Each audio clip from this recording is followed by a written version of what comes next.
Okay, so we have a few things to talk about today on the agenda. We have some co-presenters here with us as well.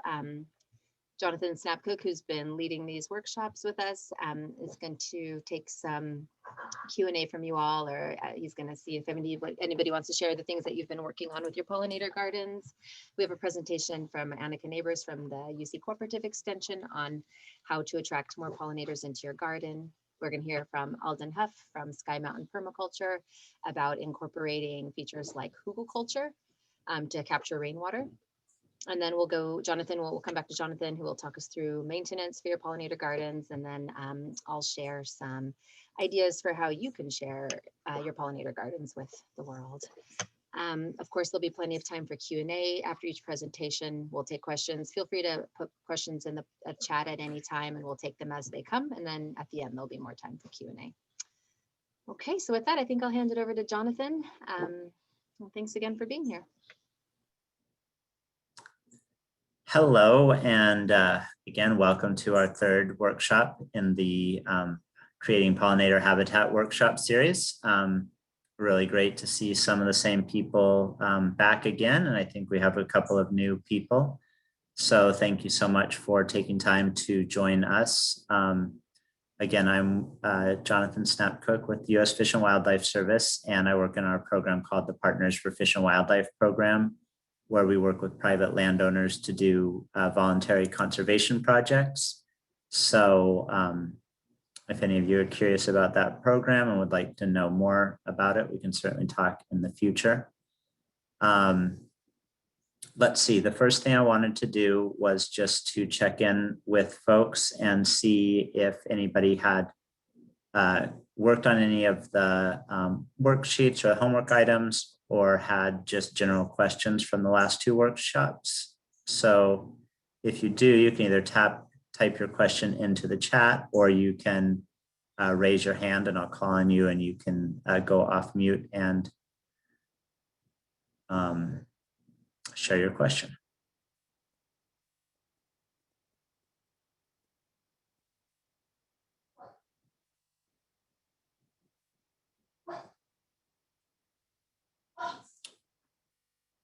All right, well, if there are no questions, let's see, just to kind of get a little bit of interactivity, let's do a question for the chat.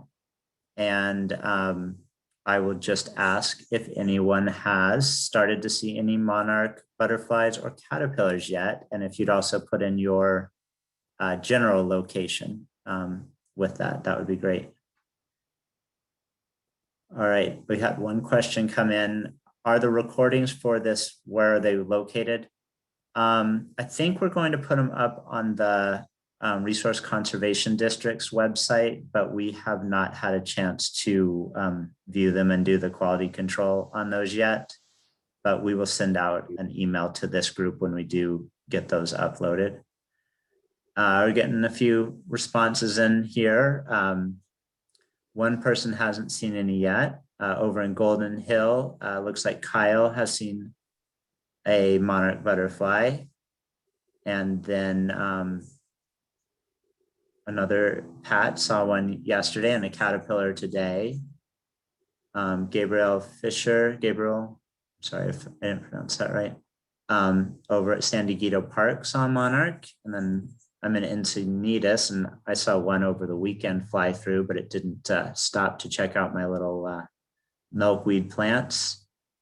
Kyle's seen over 10 in the past week. I'm curious what part of the Southern California you're in, Kyle, if you wouldn't mind chatting that.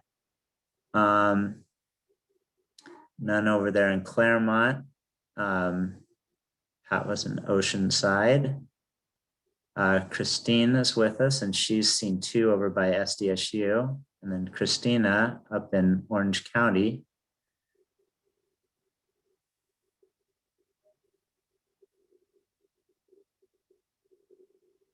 And then Annika saw one in February. All right, well, I really appreciate everybody joining us. And appreciate everybody putting some chat in the chat box to kind of make our workshop a little bit more interactive. It's a little bit hard these days with just everybody talking into their screen, but at least it gives us a little sense of where people are at around Southern California. And it's great to see everybody. So hello. All right. Well, we have been really fortunate in these workshops to have had a lot of guest speakers be willing to share their time and expertise with us. Today is no different. We have our first speaker is Annika Neighbors. She's with the UC California Cooperative Extension. They're an agency under the UC California that really helps landowners and helps different agencies think about some of the on-the-ground issues that everybody deals with. Annika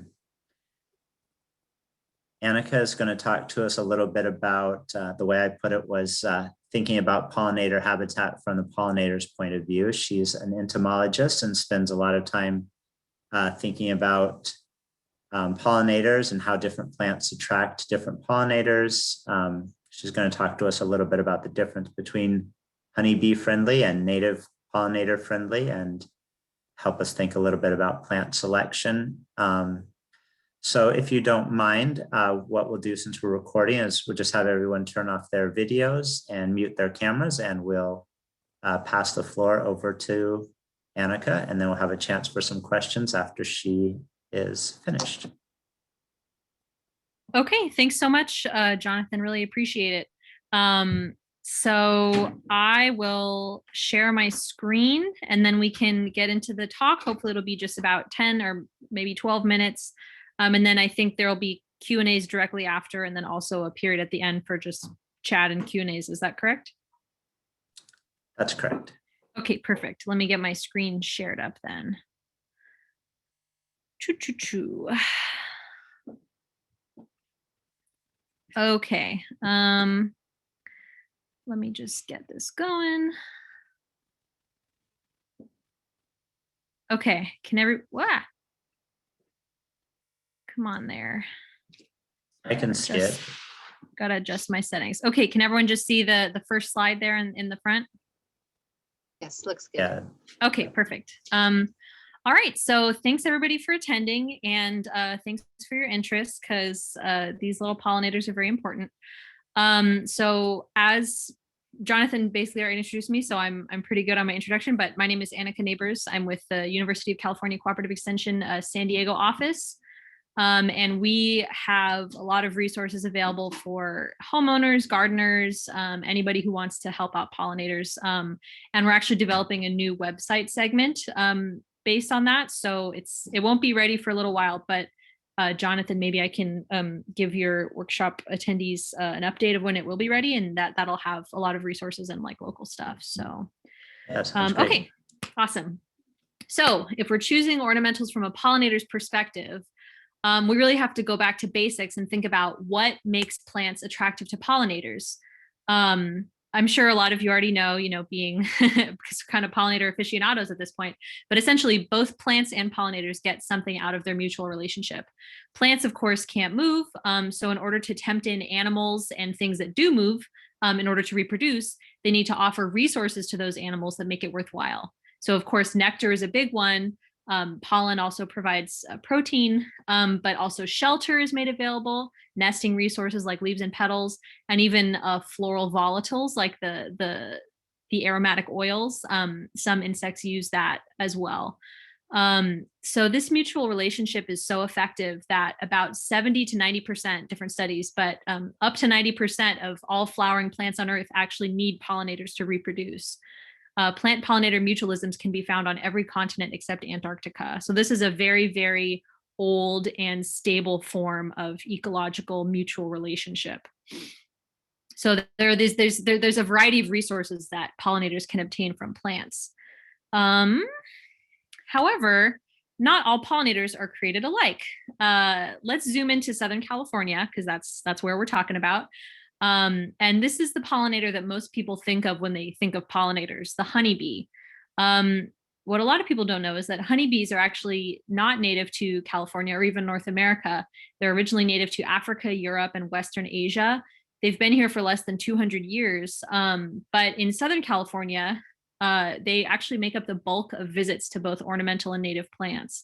This is true even in wild landscapes. There have been some recent studies done that show that even in natural reserves where it's like very, very little invasive plant species, 75% of visits to certain plant species can be made up by these honeybees, which are not native. So what's going on there? Like, scientists are still studying about that, but suffice it to say that honeybees are a super dominant force in the Southern California landscape. But they are not the only pollinators here by a long shot. As I'm sure you all know, especially if you attended Dr. Wall's talk at the previous workshop, we've got a huge, staggering amount of native bee diversity in San Diego County, not to mention all of the non-bee pollinators, wasps, flies, beetles, butterflies, moths. You can see here on the slide that we've got a huge, huge diversity. This is just a few of the most common pollinators that we found over the course of our research project for the last 3 years. This has been at experimental gardens throughout the county. Even just glancing at it quickly will show you a huge diversity of shapes, sizes, foraging styles, preferred flowers, resource needs. We've got butterflies, we've got big bees, we've got small bees, we've got fat bees, we've got thin bees, we've got hoverflies, we've got wasps, which some people think that they're either a tiny bee or a tiny or a tiny fly, or that they don't even know what, but wasps make up a big portion of those pollinators as well. So however, despite all this diversity, which is well known to science at this point. Oh, was someone, I think somebody had their mic on? Well, that's okay. So despite all this diversity, the diversity of which is well known to science at this point, you can see that the majority of these plants that are marketed as pollinator friendly, they're actually only talking about honeybees. This is a figure from a recent scientific paper studying so-called pollinator friendly plants. And you can see that a majority of the labels depict honeybees or don't even really depict a real bee at all. It's just sort of a stylized bee. There is an extensive scientific literature documenting the difference in foraging behaviors between honeybees and native pollinators. And of course, native pollinators aren't a monolith either. Each of them has their own foraging style and foraging needs. Not only that, but numerous studies have shown that honeybees can actually crowd out or outcompete native bees, whether by indirect competition for resources like taking all the nectar and not leaving any, or direct competition by actually aggressively interacting on the flowers themselves. In addition, I know this is a lot of kind of like, whoa, we haven't studied this, but in addition, many plant lists put out by gardening organizations and stuff like that, they've actually haven't been scientifically confirmed or studied as being preferred by pollinators. They've just been kind of compiled anecdotally. Like, oh, I saw a lot of bees on that plant species. That might be a good pollinator bush, but they don't actually know who is visiting it and what those patterns of behavior are.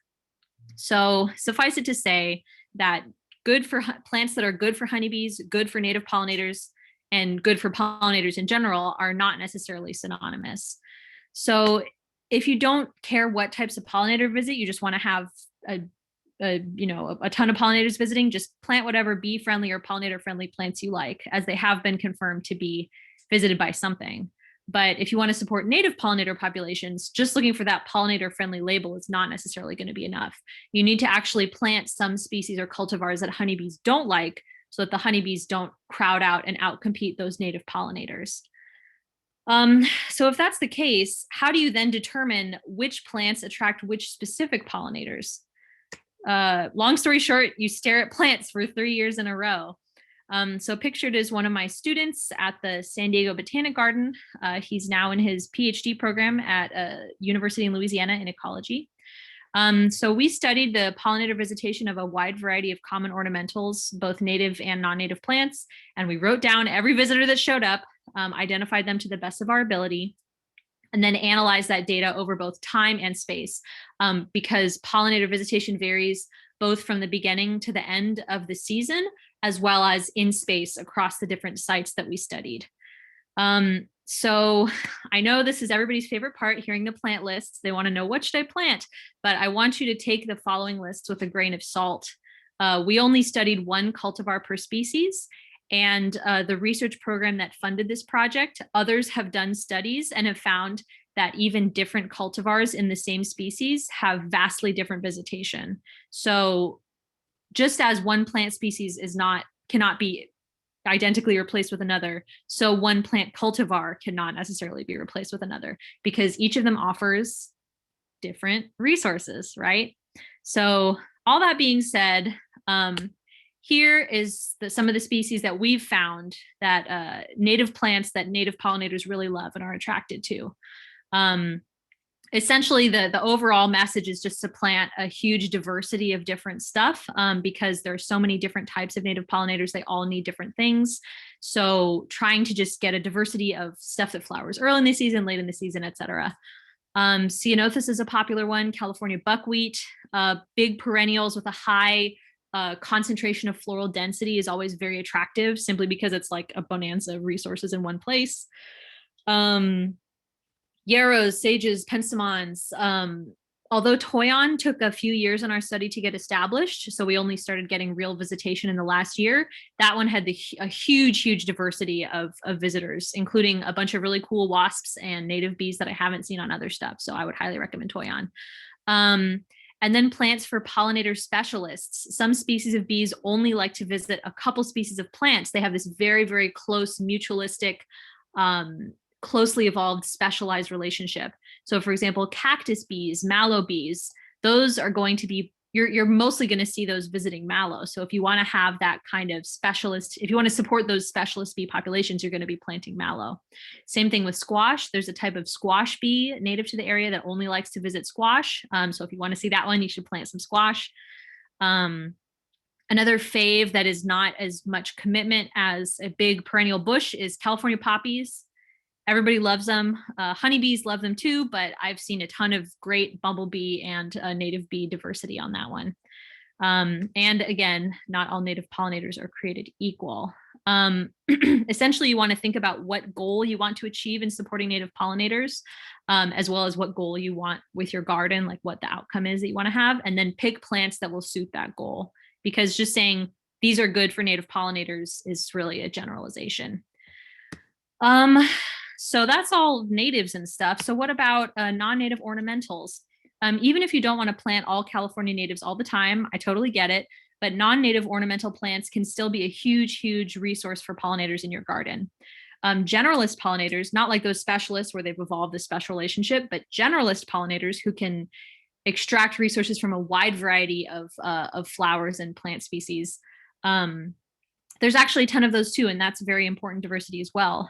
For example, sweat bees, a lot of aphid bees in the Apidae family, wasps, beetles, all that kind of stuff. They can often take a great advantage of these ornamentals. Again, grain of salt, but these are the ornamentals that we found that tend to attract a higher ratio of native pollinators compared to honeybees. Lantana is a nice one for butterflies. And again, you can see that I've marked the cultivars because that is the cultivar that we studied. I can't necessarily speak to the other cultivars of that species. Alyssum is one that always surprises people. A lot of gardeners that are way more pro than me, whenever I give this talk, they always say, we actually don't recommend planting alyssum because it's invasive. And that's true. It reseeds really easily and it propagates itself really easily. However, what can I say? The small native bees and the small wasps really love it. So it's really about, it's like kind of like a balancing act, just like selecting any plant for your garden. Is it worth it to you if you want to make this choice, but then knowing that it's this very invasive plant that can be kind of a pain to because it spreads all around. It's kind of a balancing act. But yeah, alyssum was the most popular non-native plant species with our native pollinators by far. Early sunrise coreopsis, that was a big one. Mealy cup sage. You can see that I've called out specific types of pollinators as liking to visit these specific plant species. That was in our study, again, grain of salt. African daisy was also one where we saw some native bee action. And if you want to attract honeybees, on, kind of on the flip side of that, these are the plants that we found that were by far the most attractive to honeybees. Honeybees love Nepeta. Bumblebees also love Nepeta, but definitely dominated by honeybees for sure. Well, you can read the list, you can see. We just found a much higher proportion of honeybees on these. So if you like these plant species, if you like how they look, you want to add them to your garden, that's totally fine. You're probably going to get a lot of honeybees. If you want to attract honeybees, then, throw these in the ground. You're gonna have a great time. But then just keep in mind, what is your goal in making a quote unquote pollinator garden, and what plants can you select to achieve that goal? So just another few tips. This is a lovely illustration from the U.S. Forest Service. I'll drop, I have a little list of further resources on developing your garden and attracting pollinators that I'll drop in the chat once I'm done with this talk. Just a few quick tips. Just choose a variety of plants, so something's always in flower throughout the year, because different species of bee and butterfly and other stuff, they actually have different periods of time that they're active throughout the year. So if you plant all one plant that flowers in March, but then the most common bee in your area doesn't fly until June, you're not really giving them much of a resource. Well, you'll be able to, we don't want to read through all these tips, but you'll be able to read them in the resource link later. But this is a great resource and tells you a lot more about kind of overall garden design. So I think that's pretty much it for me. Just know that when you're thinking about how to pick the ornamentals and the plants for your garden, choosing them from a pollinator's perspective always helps, because even in a small patch of land, you can maintain natural habitats and stepping stones for the smallest organisms that make up the fabric of life. And thanks so much to everyone, and I would love to have questions. Super. So if you want to stop sharing your screen. Okay, sounds good. And then let's see if anyone has a question. If you want to speak or question, try to press your raise my hand icon. Oh, I actually got a direct message of a question. Okay, Susan Jackson says, do the honeybees push out the native bees? Do they take all the food from the plants? So this has been shown to happen in some studies and some interactions. It's because honeybees have this unique method of recruiting foragers. Of course, we all know the honeybee waggle dance, where they can signal to other bees in their same colony where the best resources are. Of course, then all the other bees follow the original bee to that place. So it makes honeybees this very, very effective kind of army in a way that sort of strips out all the resources from that area. They're very, very efficient. But what this means is that native bees, most of whom don't live in colonies, they just live a kind of solitary life, just like any other sort of wild animal that doesn't live in a hive. They're like, when honeybees are really recruiting to an area, it just reduces the amount of resources that are available for others. It's not that honeybees are necessarily evil or good or anything like that. It's just that that's the way that they forage, and that's how they've evolved to survive. And because they're so efficient, that can sometimes reduce the availability of resources for other pollinators. Does that answer your question? Cool. There's another question that just came in from Sue White. Where do mason bees fit into this mix? Are they native? Yes, that's a wonderful question. So I know that a lot of like people want to do native bee houses, and there'll be mason bee houses. And it can be confusing because the common names of stuff, like for example, a honeybee or a mason bee, that doesn't necessarily reflect the scientific taxonomy of that group. But long story short, yes, mason bees are native. They're in the genus Osmia in the bee family Megachilidae. You don't need to worry about all those details, but yes, we do have quite a few species of native mason bee here. I can actually just look that up right here in my little spreadsheet of all the native bees that we have. But yes, mason bees are native, and they contribute a lot to this wonderful pollination. And as I'm looking at my little spreadsheet here, I'm seeing that we actually have 46 confirmed species of osmia in San Diego County alone. So 46 species. Wow, that's crazy.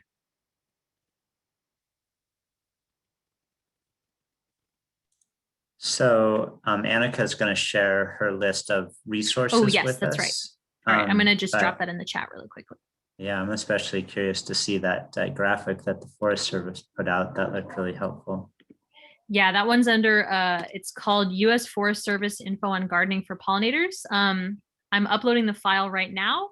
So if you go and visit that website, you can then go to, let me pull it open right now. It's not like right on the front, it's in one of the tabs. But if you just explore around on that link for a bit, you'll be able to find it. And then there's other stuff. I can actually describe those really quick. So UC has a lot of wonderful resources for developing. Do you want to open it up and share your screen, and that way people can sure, that's a get great look idea. at the Yeah, totally. links, and this is in the chat, folks, so you can click on that Word document and download it. Okay, can we see the document? Yeah. Great. Okay. So the top link is California specific information on attracting and maintaining pollinators. That one has a detailed plant list with a bunch of different species that are attractive to, different types of pollinators. And that's all California specific. So if you have any questions about specific species, that's a great resource. U.S. Forest Service has gardening for pollinators in general, including lots more habitat info, like leaving an area unmulched so that ground nesting bees can have their nests. I'm sure you're all familiar with calscape.org. That's an exhaustive list of California native plants and where they're available in local nurseries. This one is pretty cool. Beescape, it's a bee's eye view of all the pollinator resources in your landscape. So you enter in your address or your zip code, and then it tells you if the surrounding area near where you live is like good for bees or bad for bees, based on the amount of potential foraging resources that there are, based on, I think, open spaces that are around your place. They factor in a bunch of different stuff. And this resource was made by someone else in the same research program that I'm in, to give people, to help people understand what types of resources are available in their area. And then my own personal fave is iNaturalist. So if you make your pollinator garden and you're seeing a lot of cool, weird insects that you have no idea what they are, snap a close-up photo and you can actually upload it to iNaturalist, and you will get tons of entomologists and ecologists and other professionals who identify it like ridiculously quickly. Some people, like, they really spend their whole days on there, like identifying photos for people.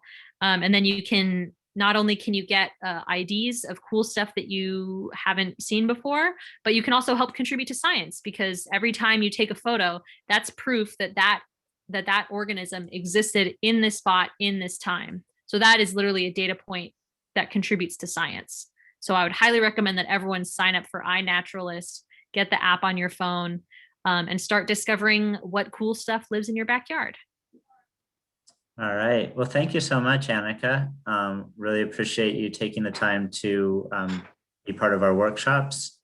If you guys don't know, on Zoom, there's a reactions tab where you can react with things like confetti and clapping. So, or you can just type a quick chat there. But Annika, we really appreciate you taking your time to be with us and share all your wealth of pollinator information. And I know you've been working hard with folks around the community to get this data. So we're glad to have you as part of our partnership in the San Diego Pollinator Alliance. Oh, glad to be with you. It's so cool to see so many people attending this workshop and being interested in making more pollinator habitat. Yeah, thanks so much. Our next speaker today is Alden Huff. He is someone who I've worked with for several years here in San Diego County. He does a lot of workshops at his very special Sky Mountain Permaculture Institute and Sky Mountain Institute over in the Elfin Forest, Harmony Grove area.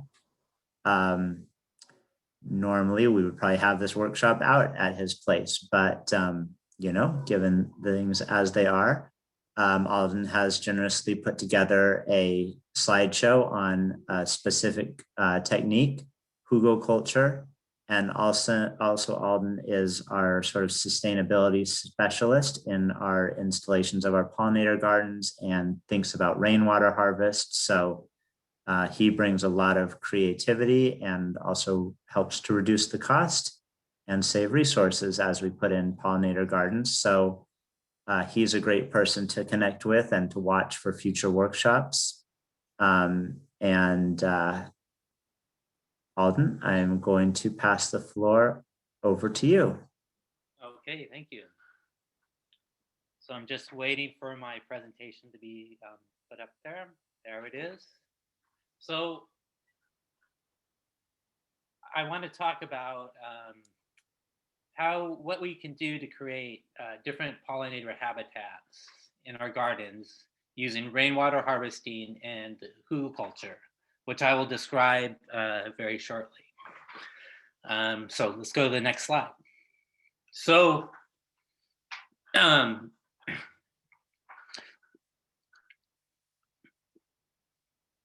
there's a lot of different a lot of different plants that need more water, and so there's a lot of techniques that we can use so that we can create these mini wetlands or mini riparian areas on our property, so that we can grow a lot of different native plants to create more in different type of habitats. We can also create different microclimates so that we're able to grow a greater diversity of plants. So I'm going to be concentrating mostly on creating sort of wetter microclimates in our properties. Can you go to the next slide, Am? Thank you. I had those mixed up. So a lot of our properties are sort of designed like this, where all the water is just draining off our property. And so we have to rely on our irrigation to support the plants that we have. And if we go in nature, we'll see that there is these areas that catch more water, and they have different plants growing there. They have plants that need more water. So just by contouring our land, let's go back to that first slide. There we go. So by contouring our land and harvesting that water or catching that water, we can increase the amount of water that is available for those plants. So instead of getting our normal 10 inches of rainwater a year, we're able to get, say, 30 or 40 or even more, and we're able to grow plants that need a lot more water, and we wouldn't really be able to grow there unless we watered them a lot more. So this is able to give we're able to, by incorporating these rainwater harvesting systems, we're able to really create more biodiversity on our properties, and to support more pollinators and more habitat. Okay, let's go to skip next one. So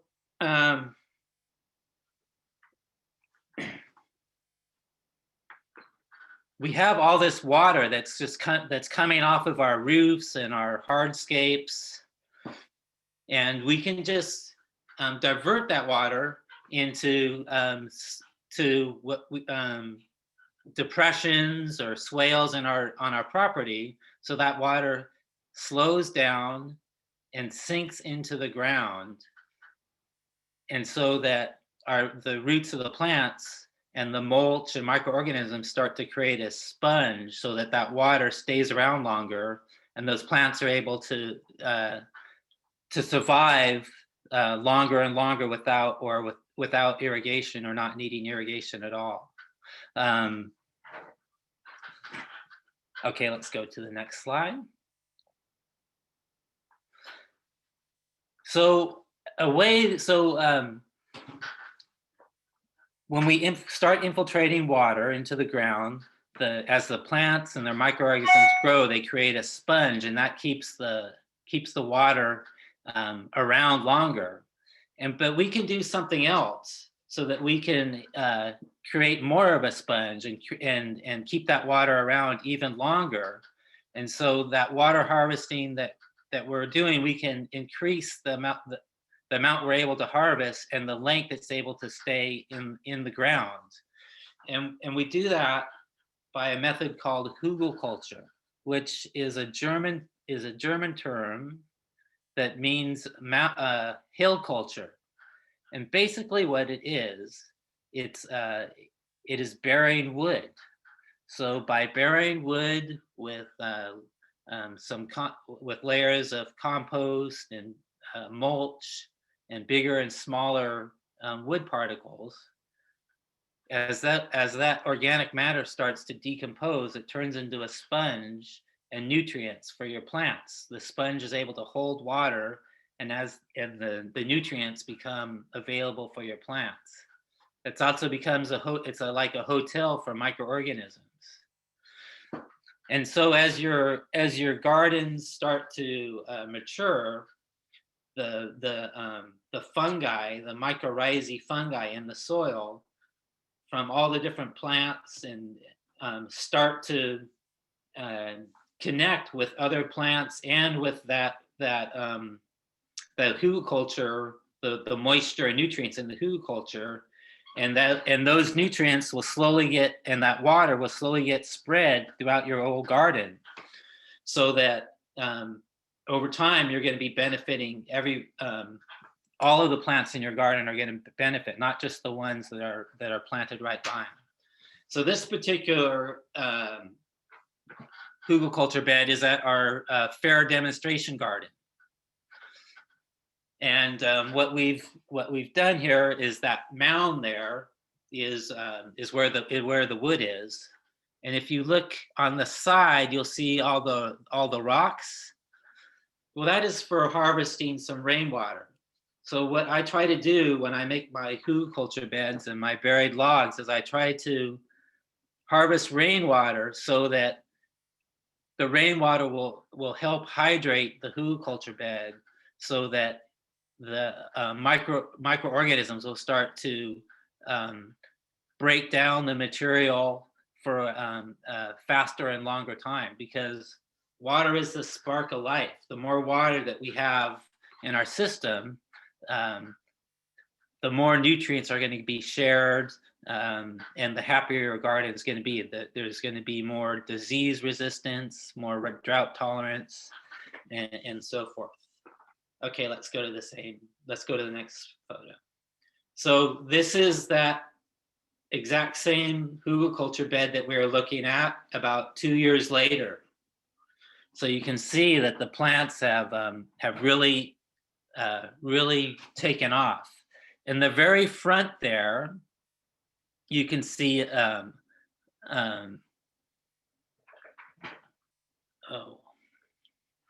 you can see some plants. There's a carex, which is a water-loving plant, and then next to that is some yarrow.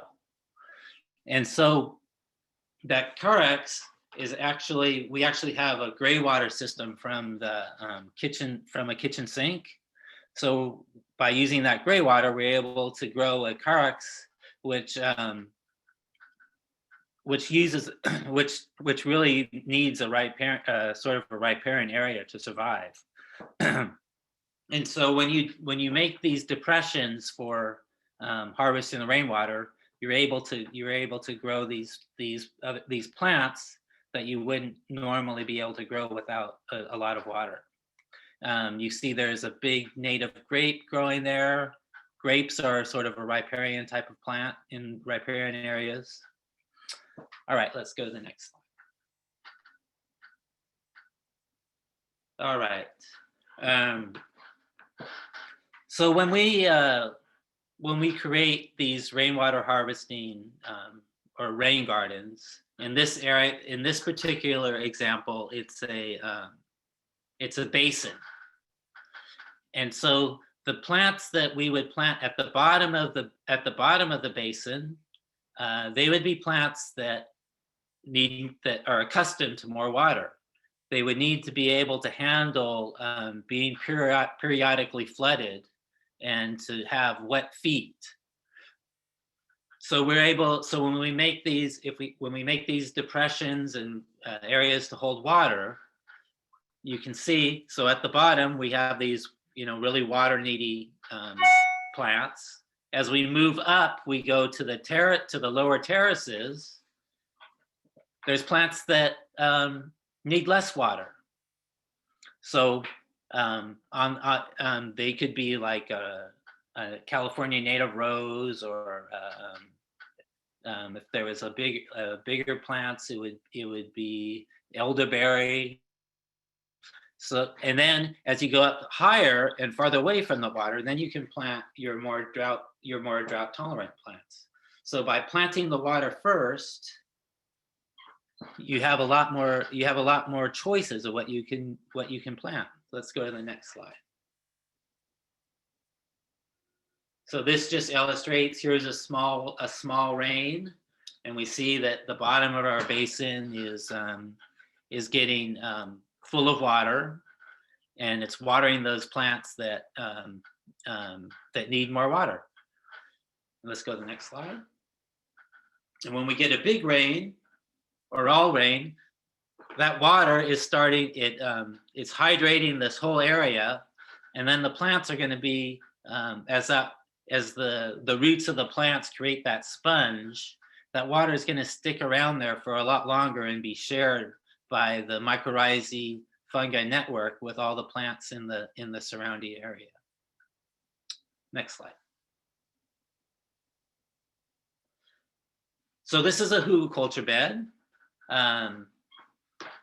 and how a good way of making it, you can make them any size. So this is sort of a good size hugelkultur bed. We can make them from,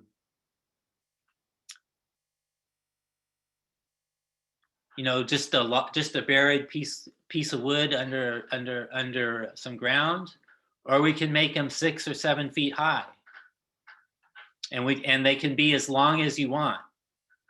Some people make them hundreds of feet long. So what we do is, in Southern California, because it's so dry, I found that I like to bury about at least 2 feet. I dig a trench about 2 feet deep,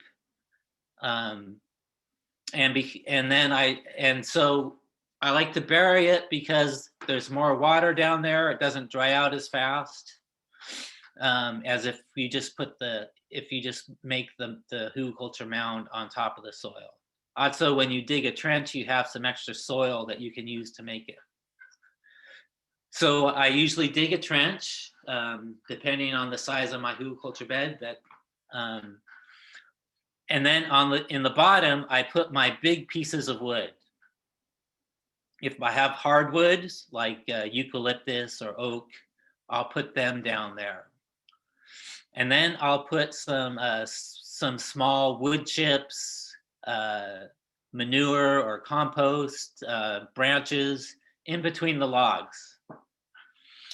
I like to have some type of nitrogen fixing material to be with the logs, because what happens is you have so much carbon that all the microorganisms who need carbon and nitrogen to break down material, with all that carbon, they start to grab all the nitrogen they can from the surrounding area to break down the carbon. And so they call that a nitrogen drawdown. So by adding some manures, or alfalfa has a lot of nitrogen in it, you can reduce the amount of that nitrogen drawdown. So I put my bigger layers on the bottom, and then before I start my next layer, I always put some soil in. because you don't want to have a bunch of airspace in there. You want to have good soil to wood contact so that the microorganisms can work on the breaking down the wood. And also, if there's big air spaces, water will not be able to be wicked up through the bed, because one of the advantages of hugelkultur beds is as the top of the bed starts to dry out, water is actually wicked up from the moisture that's held in the soil and in the wood, and it keeps the top of the bed hydrated. If you have a bunch of airspace between your wood, you're not going to be able to leach. That water won't get wicked up, and your bed will be dry. And so after we put some soil on that, then you can do the next layer, which would be smaller wood and branches, more manure, compost, alfalfa, grass clippings, some types, whatever you have to add nitrogen. You can put leaves, dead leaves, mulch, and then I add more soil onto that. The last layer, I will put about 4 to 8 inches of soil on top. If I'm digging a trench, I'll put my topsoil in a separate pile, and then I will cover the last layer of dirt that I put on will be the topsoil, because that has more of the microbial life that will help your plants thrive.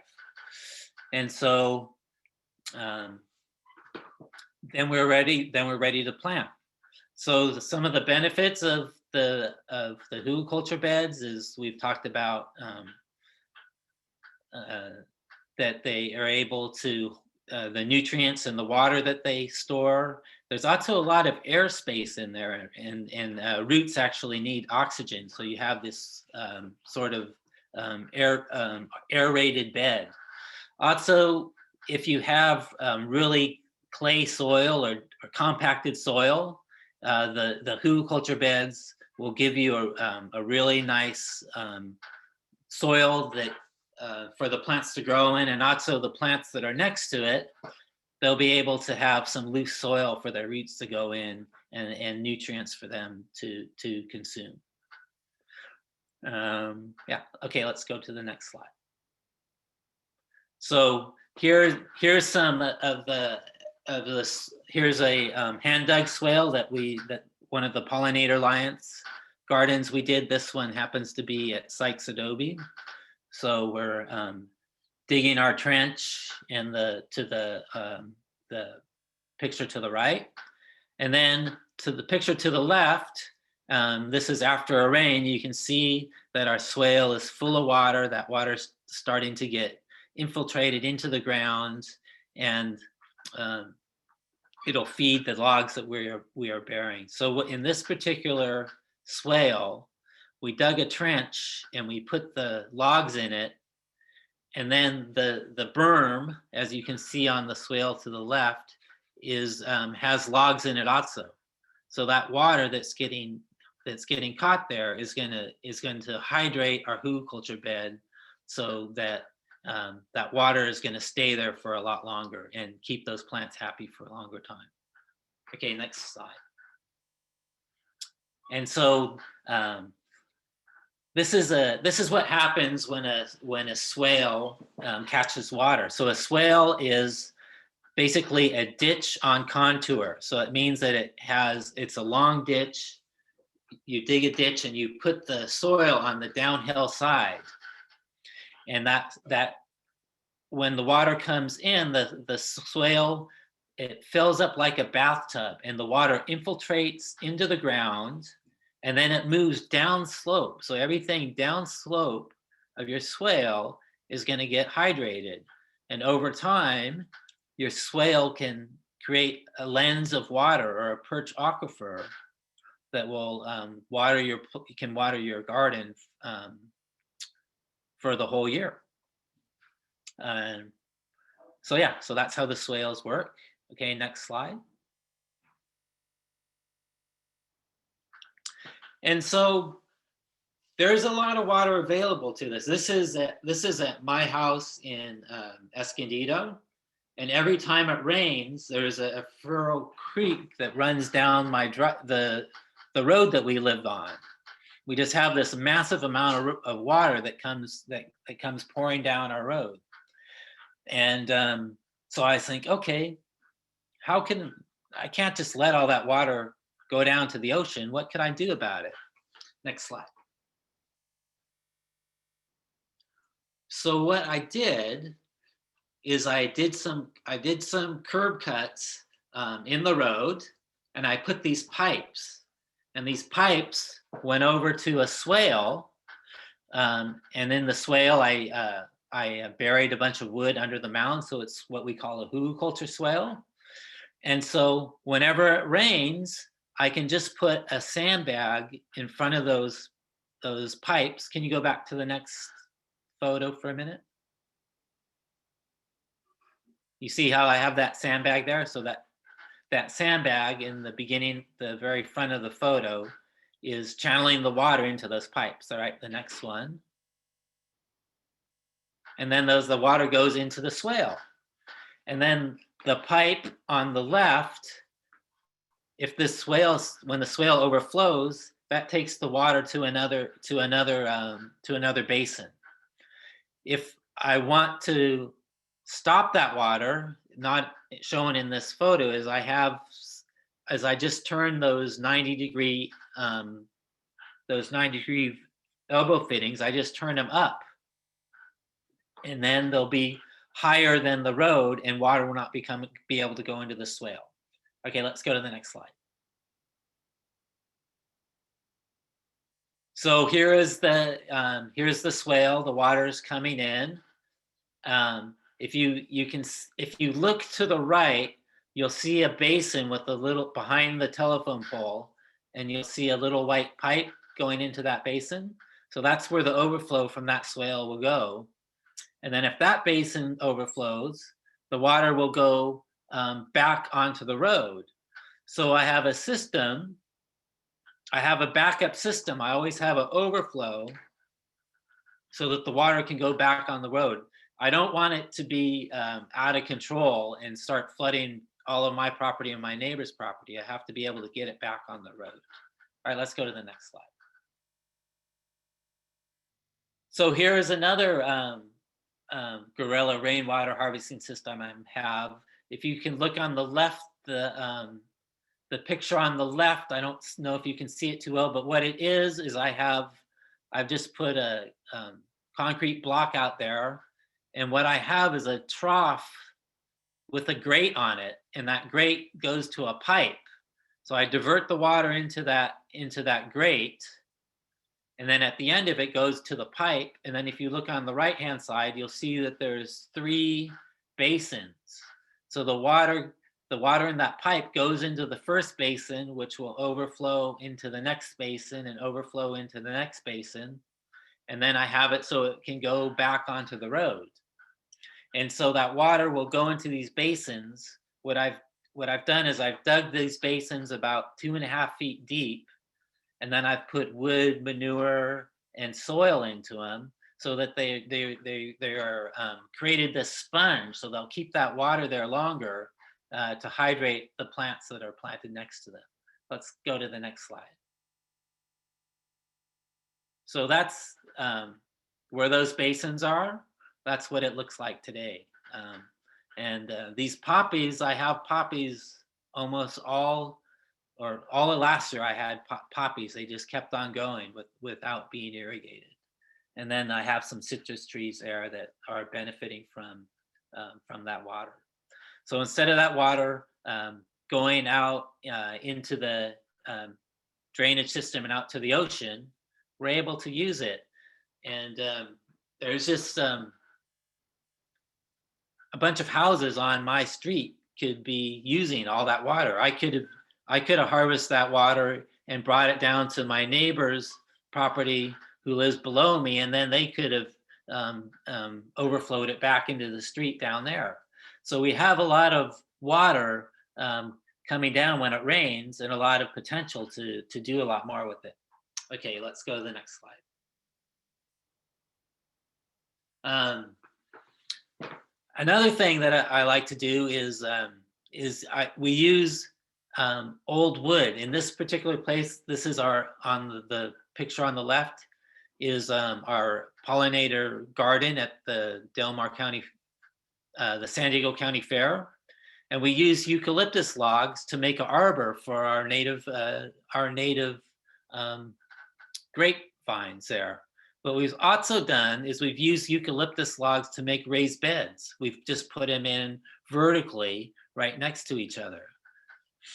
So we're using, instead of going out and buying wood that needs to be, trees need to be cut down, needs to be sawed, transported thousands of miles, we're just using wood that normally would be considered trash. Would it be burned or chipped up? So now by using them this way, that carbon is not going out into the atmosphere as fast. The picture on the right is some terraces I've made with palm trees.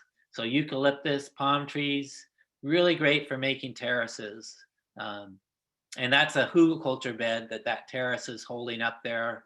It's a buffalo gourd and a bunch of a penstemon and a bunch of native flowers growing on it there. Okay, next slide. Here's another idea for using eucalyptus logs. We have this arbor, or this pagoda here, is made from a recycled satellite dish held up with eucalyptus logs. And then the retaining wall that is built around it is made from urbanite or used concrete. And then in the very background, it's kind of hard to see there, is I have a hugelkultur bed that is in a U shape. In the U shape, the U is facing south towards the sun. So what that does, and I also have a bunch of some rock walls in that U shape. So what that U shape does is it's focusing the rays of the sun into the middle of it, creating a warmer microclimate. And so on the other side of that U shape will be the north side. It's going to be cooler. So we're able, by contouring our land, by making hugelkultur beds, we can create these different type of microclimates. If we want to make warmer or colder, we can push cold air around our microclimates, or we can invite that cold air to make it warmer or cooler. All right, next slide. That's the last slide. That's the last slide? Oh, okay. Yep. All right. So yeah, so we have, there's a lot of different ways that we can use a lot of the resources or potential resources that we usually throw away to really create diverse and sustainable gardens and landscapes. Does anyone have any questions?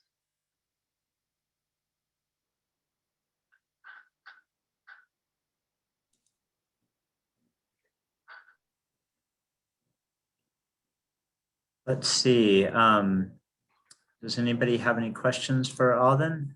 Maybe while we wait for people to think of their questions, Alden, you could just say where's the best place to find more information about what you do. And maybe, Anne, if that's still your screen, you could pull up Alden's, maybe your website, or you have a Facebook page, Alden? It's not on my screen.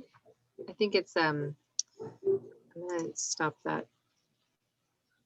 Yeah, the best. Is somebody wanting to share this screen with us? I think it's Veronica. There we go. Okay. Thanks. Yeah, we So have a sorry, that was a sorry. mistake on my part. Sorry. Yeah, we have No a worries. yeah, we have a Facebook page, Sky Mountain Permaculture Facebook, and we have Sky Mountain Permaculture website, and also Sky Mountain Institute is the parent company or parent nonprofit of Sky Mountain Permaculture, and there's a website there also. Great. And I'm seeing a question now coming through, Alden. Could one create a mini hugelkultur around a huge canary pine that doesn't get water anymore? Yes, you can make hugelkulturs of any size. So what I would do is on the downhill side, I would make a berm, and you could just put in your berm. You can either dig down a little bit and put some wood in, or just put some wood down and bury it with dirt or soil you get somewhere else. Cool. And a comment as well that says, that is just awesome. Thanks for the great examples. Very welcome.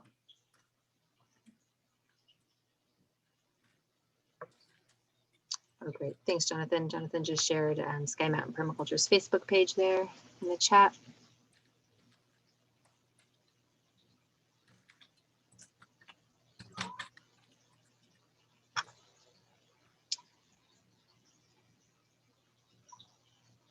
Okay, unless there's any other questions, we can go on to the next component of the workshop. And thanks so much, Alden. That was great. So much information and so many, yeah, just to echo so many wonderful examples of ways to be creative and sustainable at the same time. Alden, is it the same website for Sky Mountain Institute as it is for Sky Mountain Permaculture, or is there a different website for the permaculture site?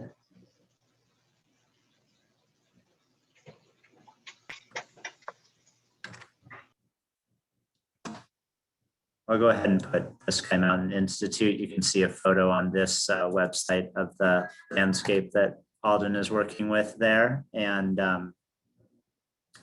anyway, once things start to open up again, I certainly encourage you to look for workshops out there. It's always a nice place to spend a Saturday morning. All right. Well, so in the first workshop, we kind of went over ideas for planning your garden and where you might choose to do that, and some of the factors that you would take into account when you're thinking about where to situate your garden. In the second workshop, we talked kind of in depth about making your plant choices. And in today's workshop, we wanted to talk about sort of the period once you have your plants in the ground, thinking about maintaining that and keeping your garden healthy over the years. What I wanted to share, and then I'll give it to you guys as a handout also, is, let's see here.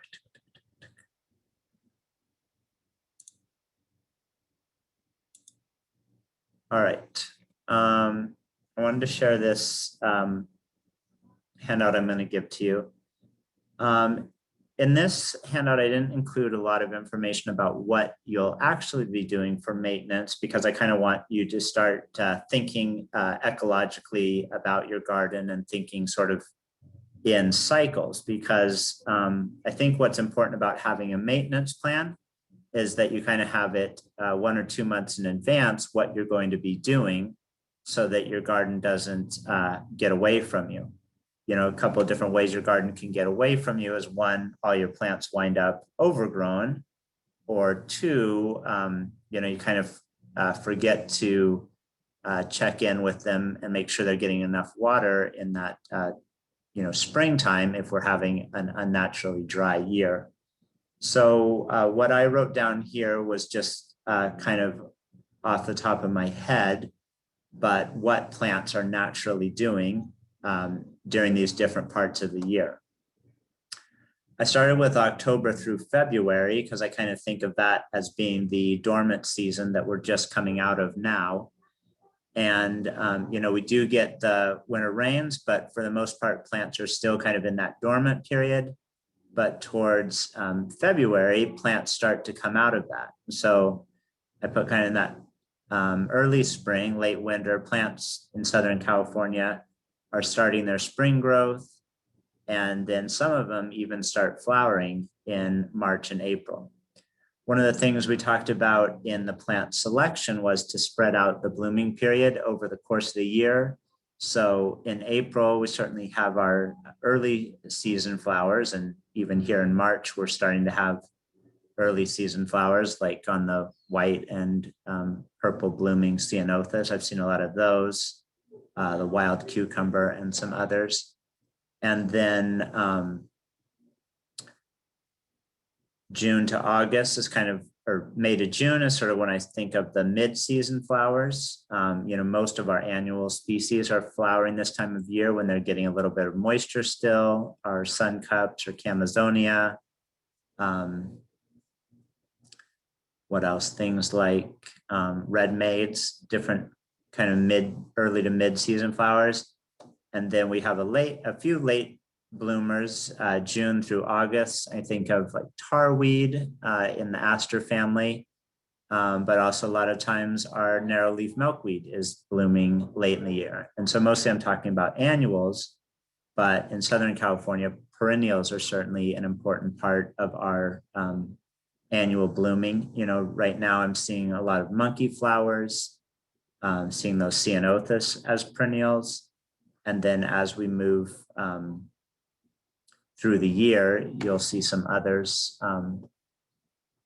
You know, I think Toyon is one that kind of blooms later. And then like the California buckwheat is one that starts sort of in June and continues all the way through October. And certainly if you're out hiking, sometimes in November and December, you'll even see the Eriogonum blooming. So if you kind of think about that annual cycle, it will give you an idea about what you want to do in terms of maintenance. But, you know, you do your trimming here as plants are dormant before they start to put on that spring growth. In this April, May time is when you'd want to make sure that your plants had enough water and they didn't look like they were thirsty. But then you can kind of take your water and start rationing it back in June through October, as that's when in Southern California we normally have the rains not occurring. So the plants aren't used to getting water during that time of year as it is. And then important for our discussion on monarchs, you know, we recommend that you replace your tropical milkweed with native milkweed plants. But if you do have tropical milkweed or you're helping a neighbor garden, we recommend that tropical milkweed is cut back to 1 inch or 2 high in that late October time period. And then what I provided here is just a chart so that you can kind of think about your year and you can use a lot of the resources that we've provided to think about what task is it that I want to do in my garden different months of the year.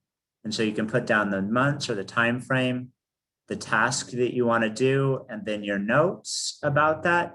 And then you can just kind of keep this piece of paper handy, you know, in a notebook or folder that you have about your garden so that you can remind yourself of what type of stuff you wanted to do throughout the year and potentially get the supplies or hire help as you do that. So I'm going to go ahead and put this in the chat. Let's see. Are there any questions while I upload this document?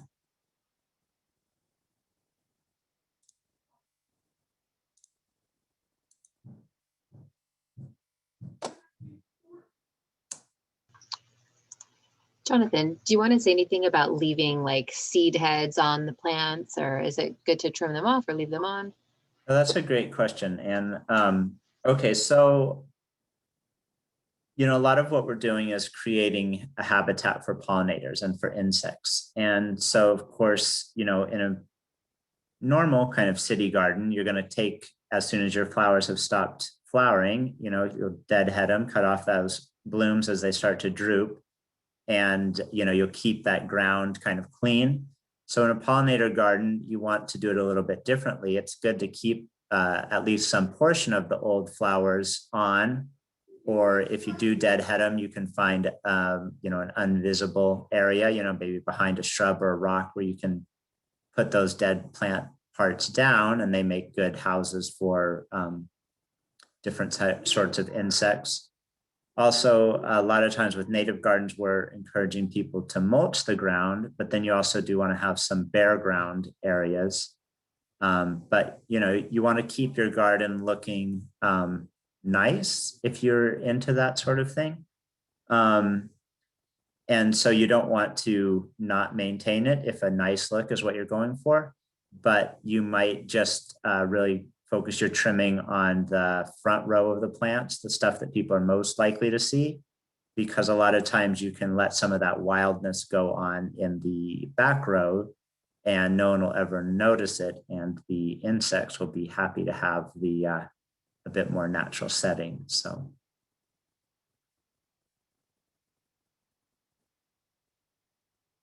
I also wanted to put the handouts from the last two workshops in there in case anyone didn't get the garden map handouts or the plant choice handouts.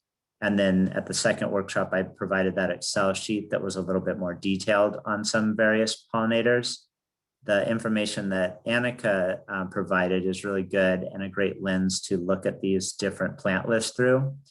And I like that she kind of pointed out that, you know, probably a lot of the plant lists don't necessarily have a ton of research behind them.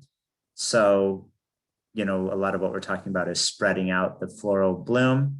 So if you see a native plant that you like at a nursery or something, you know, ask some questions about it. But if it has flowers and it's native, it's probably going to be pretty good for native pollinators.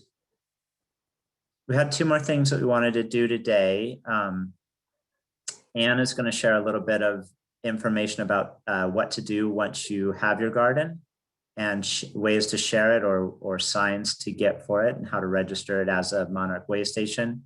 And then I think our intern, Morgan, is going to unveil her toolkit that we talked a little bit about.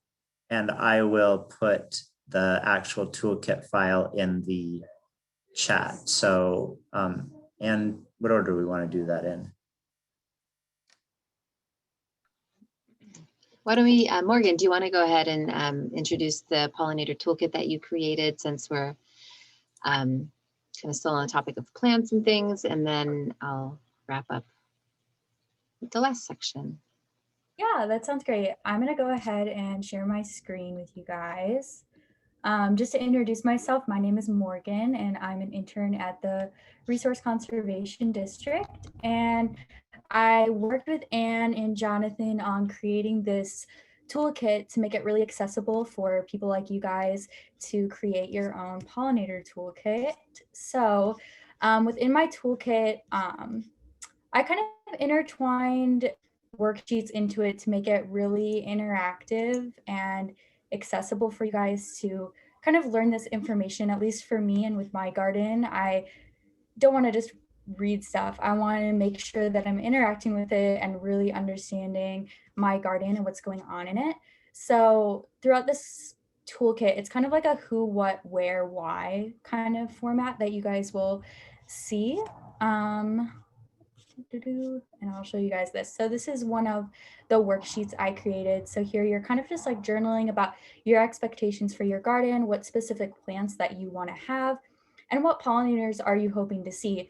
Like what we touched on before with the first presenter, each plant that you're incorporating is going to attract different pollinators. So we also included this list of different native plants and their bloom season and who they attract. So maybe you really want to see a monarch butterfly this year and you want to put some narrowleaf milkweed into your garden.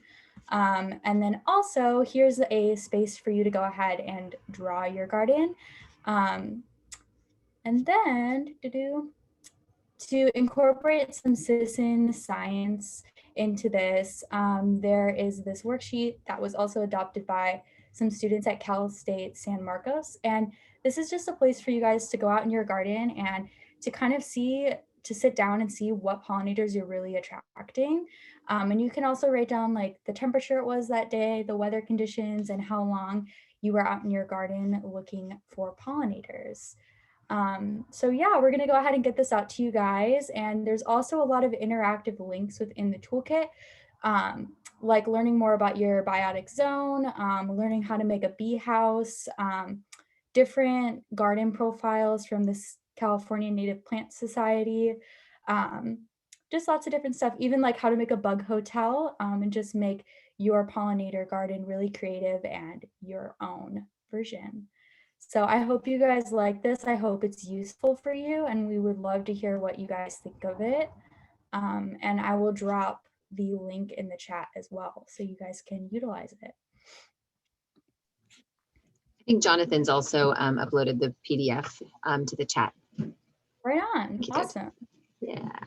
And you are our Yeah. first audience to get this, so we're really excited about it. But certainly we might still do a little bit more revising on it. So if any of you guys, having had the 3 workshops, want to make some comments on this, we'd love to have your feedback. But we just really appreciate Morgan's time and effort that she put into this. And she also worked with a group of students at Cal State San Marcos and got their input. So we just really want to say thank you to Morgan, and Anne helped provide a lot of mentorship on this as well. So thank you guys for getting this put together. And we look forward to hearing your positive comments, and both your also any constructive comments that you have. We want to make this the best possible resource for people in Southern California. So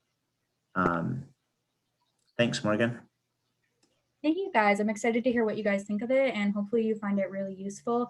I've already used some of these worksheets in my own garden at home, just getting started this spring and everything. So I hope you guys find it as useful and informational as I have. Yeah, thanks again. We really appreciate all the effort and work you put into it, and enthusiasm as well. So we're excited to put it to use.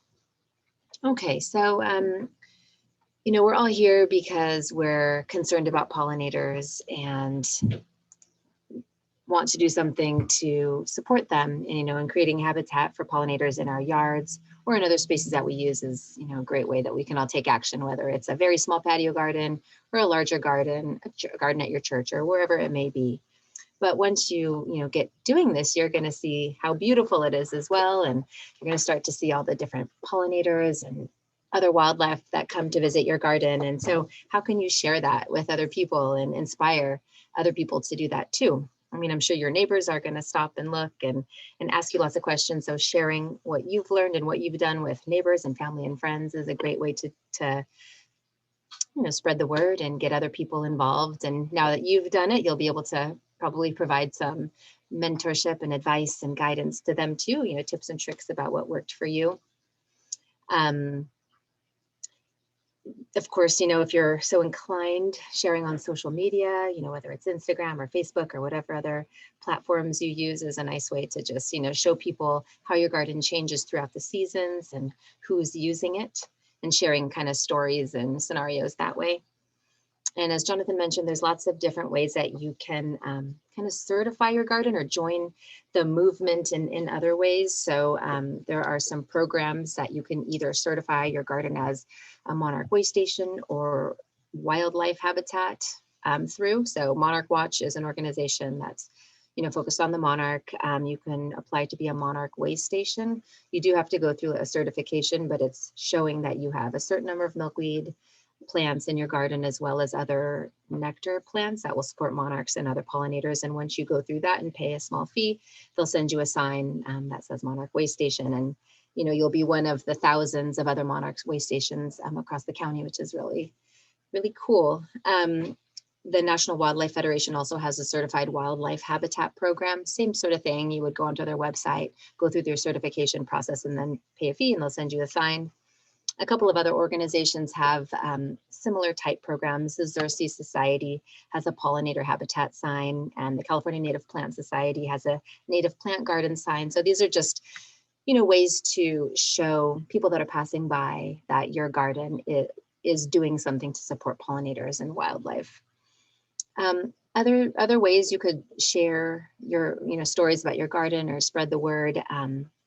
You know, there's that little funny platform called Nextdoor. A lot of people post stuff on there, but I think it's always fun when you see really positive, kind of heartwarming things on there. So sharing about your garden on Nextdoor is something that you could do and inspire your neighbors and others in your community.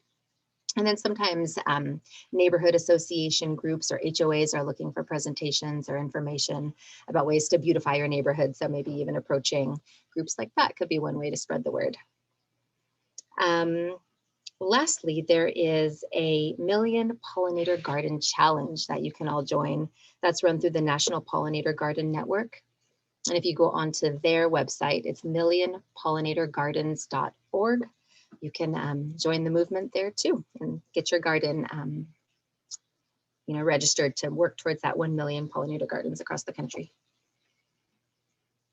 I see Jonathan adding some links. Thank you so much. And yeah, if you have any questions or if anybody else has any ideas about how to share, you know, information at your gardens, we'd love to hear that too.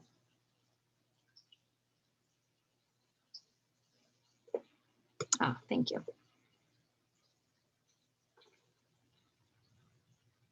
Has anybody joined any of these certification programs yet? I know we have a Monarch Way station for our office here in Lakeside.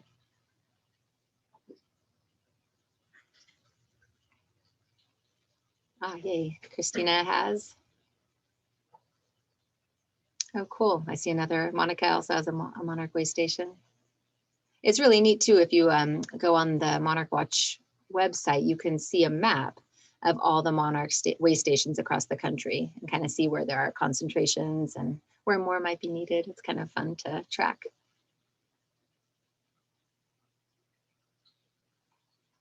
And it's, yeah, as you develop your gardens, you know, just some things to think about.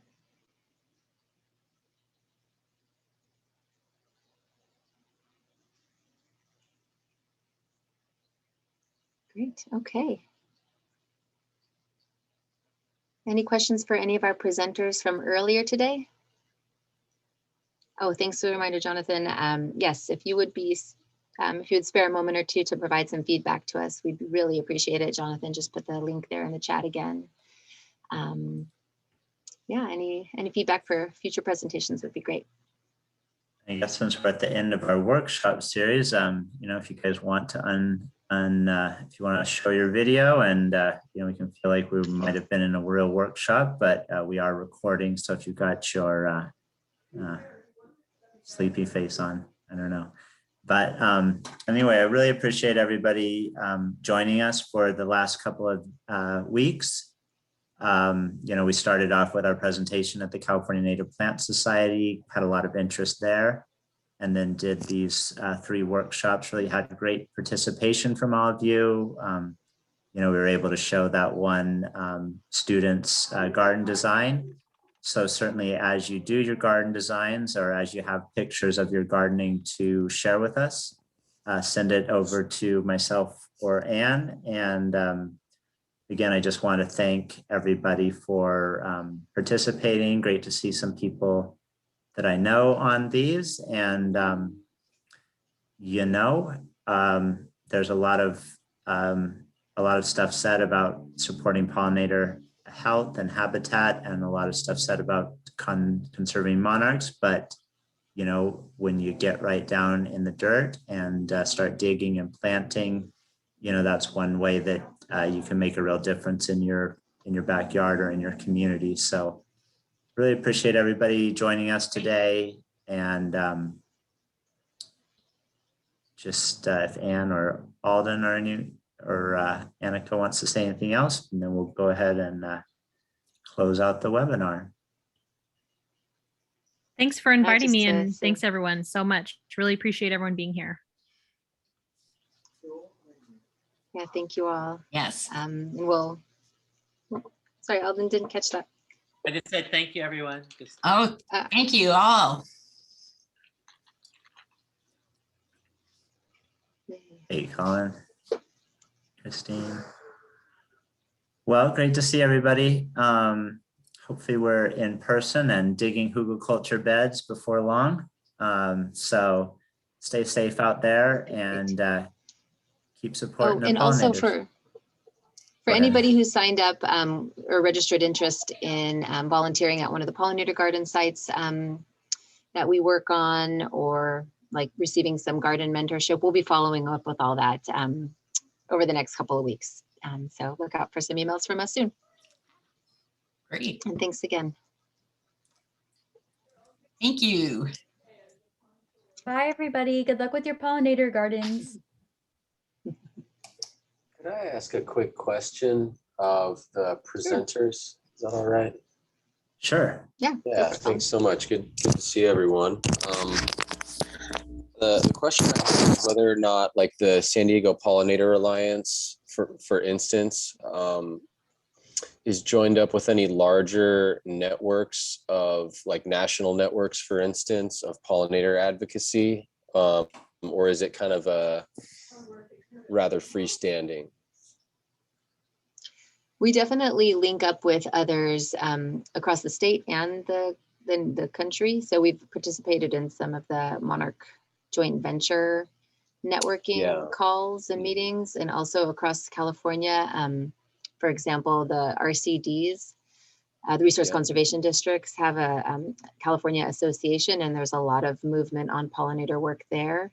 So, and they have been kind of advocating very kindly using the San Diego Pollinator Alliance as a model for other regional networks to form throughout the state. So we're definitely in touch with those efforts as well. Okay, so the Pollinator Alliance in the county is somewhat exemplary in that way, like it's kind of an innovative. I think we were probably one of the first, like, to form on, I mean, I'm sure like other places this happens too, but like, I think, you know, at least in our kind of network and the RCD's network, this is maybe one of the first regional groups that had formed, and so it kind of served as an example for others who are wanting to do similar things. Okay. So, you know, I've given presentations to the CARCD, Jonathan and me, and Mary Duffy presented at our state conference. That's right. This year and previous years too. So That's great. yeah, we're trying to be connected.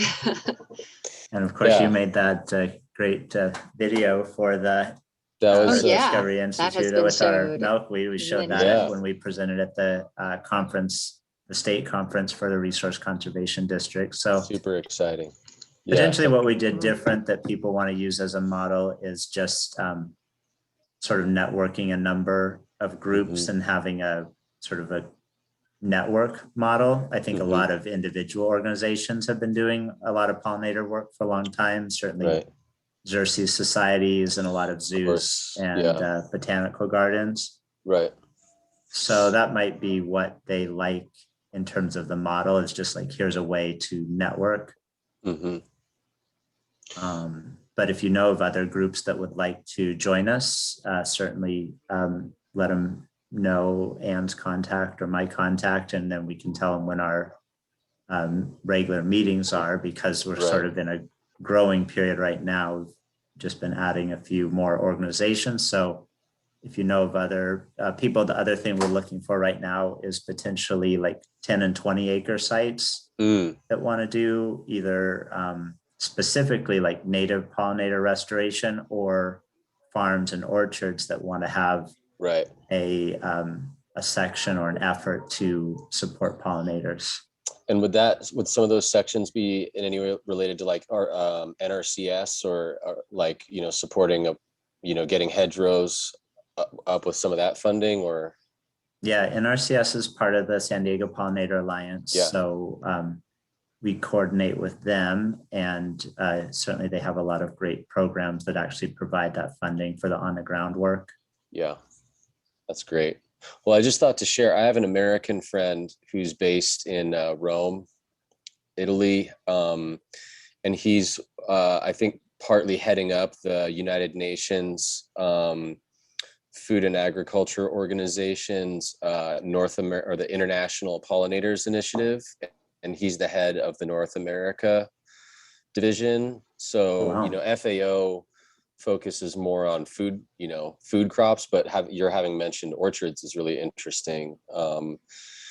But there might be possibility. I mean, I'm sure he knows people at the UN environmental program as well. And so as kind of like, both a North America and United States oriented initiative, but also just, being part of hopefully the global movement to support pollinators. I'd be happy to introduce you to him. And yeah, they have some resources that are, very theoretical, as most United Nations stuff is, but to know that, I don't know if it's of any benefit or it would be fun or anything to know that, hey, San Diego Pollinator Alliance is part of something much bigger. Yeah, that's Yeah. good. Thanks. Great. Thanks again. All right, you're Cool, welcome. thanks, Good to see you. everyone. All Take care, right, everybody. so Thanks We'll again. stop recording now. Bye-bye.